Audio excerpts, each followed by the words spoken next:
Hi, this is Cassandra Lee Morris, and you're listening to the AniMonday podcast. Please enjoy your weekly dose of random anime.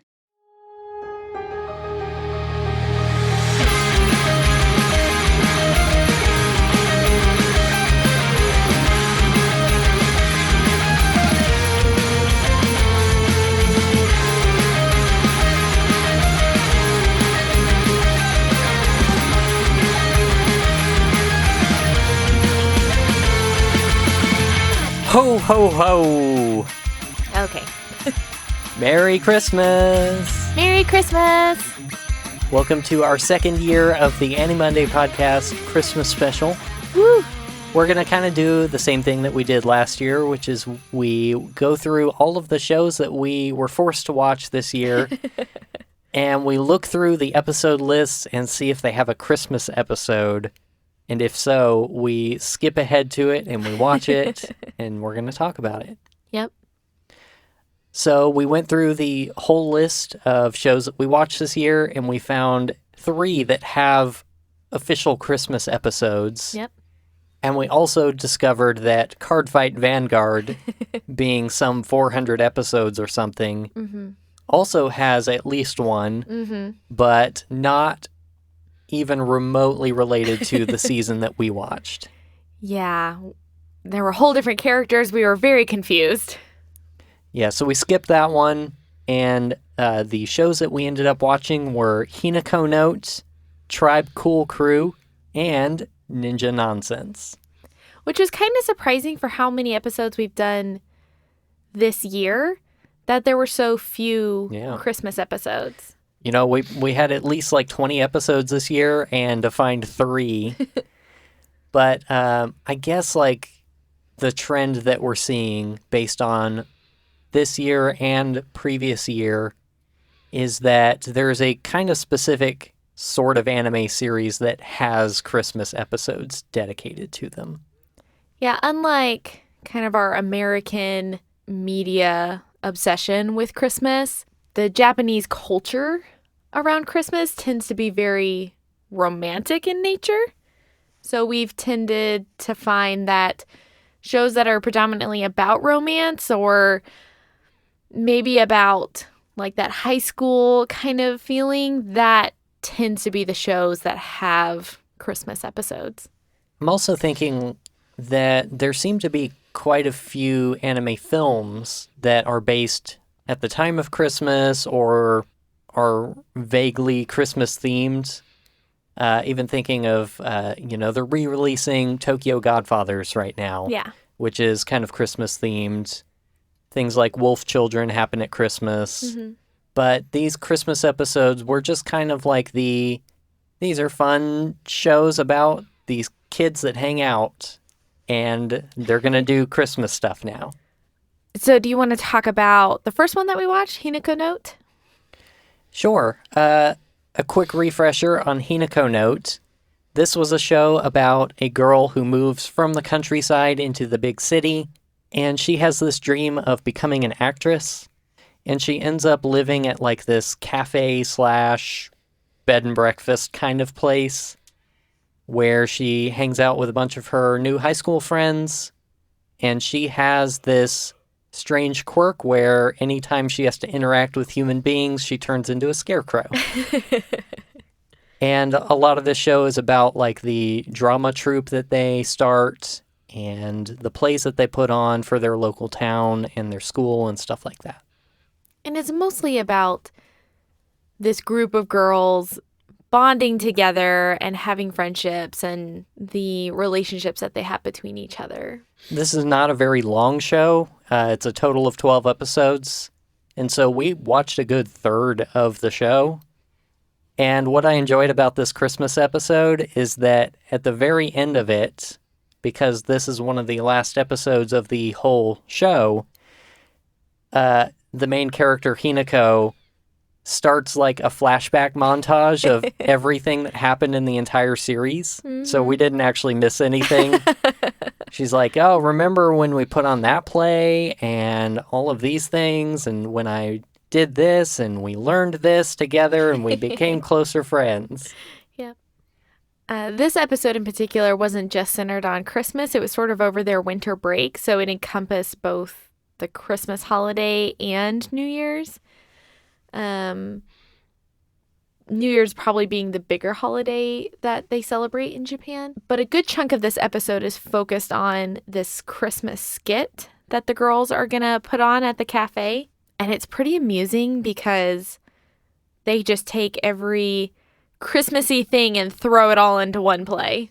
Yeah, they start tossing around ideas of which completely unrelated play they want to adapt into some weird hybrid, like Santa Claus reindeer kind of thing. Mm-hmm. There were suggestions of like Santa being in a relationship with a reindeer. Yes. Very weird. I was a little bit uncomfortable. Probably my favorite part of this episode is something about the main character. On top of her turning into a scarecrow anytime she's socially uncomfortable, she talks a lot with animals. And so she recruits a real deer to be in the play, and it totally works. And there's just a deer like in their play because... Yeah, with no discernible role in the play, just kind of there. And it was funny because when they first talk about having a reindeer, she's like, well, does it have to be a reindeer? Like, could it be a deer? Because I could probably get a deer. And everyone's like, what? I mean, sure, if you can do it. And then she did. And they were all like, well, okay, we're going to have a deer. Yeah, and the deer becomes the main attraction that drives people to actually go see the play. Yeah. Because when they stand outside the restaurant trying to hand out flyers and things, all people care about are seeing the deer. Yeah, and it's real cute. All right, so the next show that we saw that had a Christmas-themed episode is Tribe Cool Crew. You want to give us a reminder on what that's all about? So Tribe Cool Crew is about mostly these two kids who are really into dancing, and they really want to be like their like pop idol, who's kind of like the Michael Jackson figure of this series. And they end up joining an already existing crew of these three Of much older people. I can't tell if they're teenagers or adults. It's really unclear. But yes, older individuals. And so they formed this Tribe Cool Crew is the name of their dance crew. Yeah, the name essentially being the combination of both of their individual groups. And so their whole mission in joining together is to be in this competition so that they can meet the idol and become just as famous as him. And the story that is unfolding when we join them for this Christmas episode, which is like not even midway through the series, it's not really that much later than when we dropped off, is that Kumo, who is the leader of the older group within this dance crew, is kind of acting strangely. He keeps disappearing. He's showing up late for practices. And he says, sorry, I'm going to have to miss rehearsal on Christmas Eve, and doesn't say why. And they become suspicious of him because, like you said, Christmas Eve is a romantic holiday in Japan. Yeah, it's like our Valentine's Day. And so they assume, oh, he must be off, like, meeting his new girlfriend that we don't know. Mm-hmm. And so they end up following him around, being very invasive into his privacy. And it turns out that he's actually helping this preschool because their principal threw out his back. And so he's just kind of volunteering and helping them, like, do different chores or keeping the kids occupied. And so when they find out that he's helping at this preschool, they decide that they're going to, like, host their Christmas party. So they end up doing a dance number. Yeah. Any of the plot details were definitely in service of let's get to a Christmas-themed dance scene here. Which it was hardly that. I think they still played the same song that they play, but maybe with some, like, jingle bells in it. Not to say anything because that's definitely what I did at the start of this episode. But yeah, they use like snippets of kind of the main theme song for this show and then integrate it with a different style of music, and it all kind of, aside from the minor genre shifts, all kind of seems like the same music. You know, we're 10 episodes in now, and I'm still hearing the same songs that I've heard every time. Nothing about their dance actually feels Christmassy. Like, there's no, like, Christmas lyrics to it. They're not really dressed in any Christmas attire. They actually change out of their Christmas attire to get into their dance clothes. Yeah, and if you remember from our discussion on this show, basically what seems to be kind of the point of the show is that they have brought on really famous dancers from Japanese pop music in various styles, and these well-known dancers are being like mocapped to do these dance performances for this kids show. And what we talked about is that you'll see the very sudden shift between the two animation styles. And literally what they did for this episode is they just threw up like a wild Christmas themed background with like jingle bells and presents and Santa Clauses and all sorts of stuff in this crazy background, and they just kind of danced on top of that.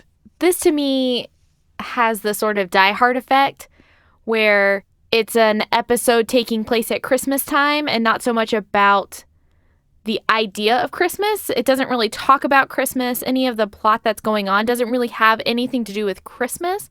It's trying to say something else entirely. The whole subplot has to do with like the kid trying to take attention for himself instead of like focusing on the people watching him. Right. And so if this didn't take place at Christmas time, it would just be any other episode. The main kind of story beat for this episode of Kumo, like the way that he ends up in this situation is that he was trying out some different locations in town to practice his dance moves, and ends up in like a parking lot or something right next to the school, and all the kids are just staring at him through a gate. Yeah. And because they love his dancing and he's just generally a nice guy, he ends up like really helping out this place, and the kids love him. It's a nice story. Yeah. And just ending it with like this weird kind of dance scene. You know, I think this is kind of the problem we had with this show in general. Yeah, definitely. So the last show that we watched was Ninja Nonsense. Yeah, if you remember anything about Ninja Nonsense, this is a show about Shinobu, who is learning to be a ninja. And as it turns out, the ninja program that she is part of is kind of not real. Shady, at least. It's run by this weird yellow smiley face kind of looking creature named Onsakumaru, who's basically a pervert. Yes. And can form himself into a weird large bicepped humanoid creature thing, and knows nothing about being a ninja. Yep. And this school that he is the master at is also full of like generic no-name ninjas. And Shinobu meets Kaide, who is a normal schoolgirl, who they become friends, and Kaide basically tells Shinobu, you know this isn't normal, right? Like none of this is real or normal. And that happens again in this episode when Kaide gets an invitation to a party at the ninja school, and she thinks because it's on Christmas Eve that it must be a Christmas party. But it turns out that Shinobu and all the ninjas and Onsakumaru don't really know anything about Christmas. And so Kaide kind of tries to introduce them to the concept and what it means to have a Christmas party.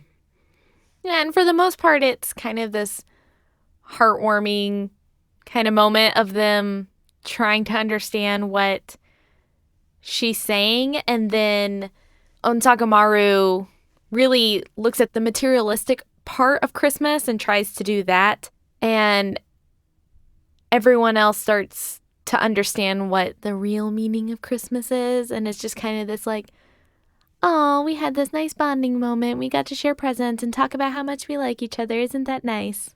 And the show still continues its tradition of dirty humor and all of that kind of thing. This one seemed a little less than the episodes that we had watched. For sure. The thing that I think we didn't necessarily talk about when we were covering the show is that each episode is actually 2 half episodes. So this Christmas episode is really half the length of a regular show. Yeah, like 10 minutes tops. So there isn't a whole lot to say about it because it was just this one section that happened. So it's this short 10-minute little story about them experiencing Christmas, and then they move on to something totally unrelated. Yep. Of all the shows we watched this year, those are kind of the Christmas episodes. I would also mention, in addition to the things that we watched for AniMonday, we did see a couple other Christmas episodes. Yeah. At some point during the year, we watched both K-On! And Toradora, both of which have sort of iconic Christmas episodes, especially Toradora. Yeah, for sure. And so, we did have some other Christmas episodes that we watched, and I think we enjoyed those quite a bit too. Yeah, definitely. So while this year didn't have as many episodes as I think I probably would have liked to see, I was actually pleasantly surprised by the episodes that we did watch, that they were fun and cute, and even shows that we decided we didn't want to watch any more of, their Christmas episodes weren't half bad, so that was cool. Yeah, I think we discovered sort of the same thing last year when even a show like Miss Machiko had a relatively nice, pleasant Christmas episode. And on a show that we didn't necessarily like, maybe because its form of humor was not our flavor, I think they tone it back on these Christmas episodes in a way that I do appreciate sometimes. While this was a shorter episode than usual, we're both really glad that you spent your Christmas with us. Yeah, it's been a lot of fun this year in our second year of AniMonday, and we're looking forward to this upcoming year and seeing what comes next. Yeah. All right, well, if you want to learn more about our show, you can visit our website at animonday.moe. That's animonday.moe. You can send us questions and comments to podcast@animonday.moe. And you can find us on our Facebook and Twitter. Our username is AniMondayCast, and you can find links for that on our website. Thank you so much to Crunchyroll for the random button, which produces these wonderful and wonderfully terrible results. And hopefully we'll find some more Christmas episodes this next year. Thank you also to C2A for providing the intro and outro music for our show, which come from the Senpai EPs that are available on his Bandcamp and other places you find streaming music. And finally, thanks to you, the listener, for sticking with us this year. It's been a real blast. Yeah. All right, well, we already have our role. Yeah, look forward to 2020 JoJo's Bizarre Adventure. Yeah. And thank you for joining us today, and we hope you have a great Christmas and Happy New Year, and go get some KFC on Christmas Day. We have not talked about that enough. All right, Merry Christmas, everyone. Merry Christmas. Bye.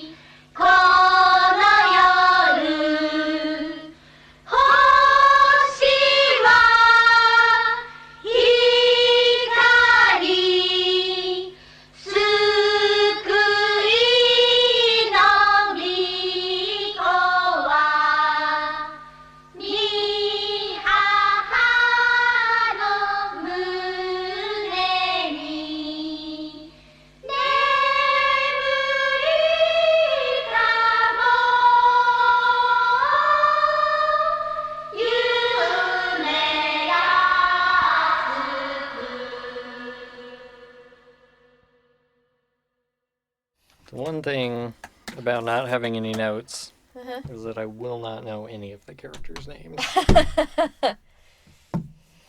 Yeah. Can always open up our old notes on those things.